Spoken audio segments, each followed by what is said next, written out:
Les collections du Muséum d'histoire naturelle de Troyes sont le reflet de la biodiversité passée et présente. Avec plus d'1 demi-million de spécimens, elles conservent notamment la 3e collection publique de météorites de France, ainsi que des spécimens vieux de plusieurs centaines de millions d'années. Elles conservent également un herbier du XVIIe siècle, ainsi que des espèces malheureusement aujourd'hui disparues. Suivez-moi et je vous fais découvrir mes 2 coups de cœur.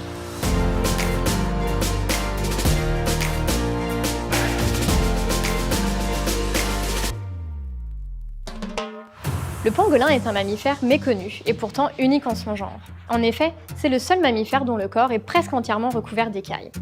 Ces espèces vivent principalement en Afrique, mais aussi en Asie du Sud-Est. Et son nom, pangolin, vient d'ailleurs de punguling en malais, qui signifie enrouleur.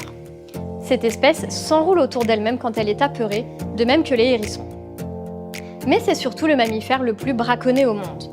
En effet, les médecines traditionnelles asiatiques lui attribuent des propriétés médicinales, et sa viande est considérée comme un mets de luxe. Aussi, chaque année, c'est presque 2 millions de spécimens qui sont capturés et vendus sur les marchés. Espérons qu'ils ne suivent pas le même chemin que l'espèce que je vais vous présenter tout de suite, qui est elle, aujourd'hui, bel et bien éteinte.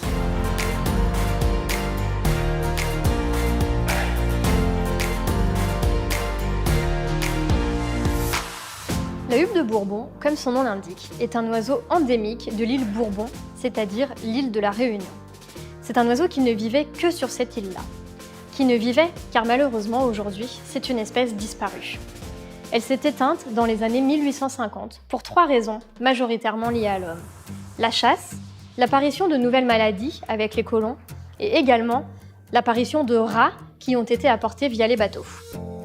Aujourd'hui, dans le monde, il ne reste que 19 spécimens naturalisés de cette espèce et le Muséum de Troyes a la chance de pouvoir en conserver 4.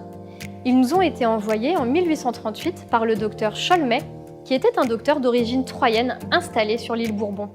Aussi, c'est le fleuron des collections de zoologie du Muséum de Troyes et nous sommes très fiers de pouvoir vous les présenter aujourd'hui. Si ces présentations vous ont plu, n'hésitez pas, les spécimens vous attendent toute l'année au sein du Muséum d'histoire naturelle du Musée Saint-Loup. À très vite.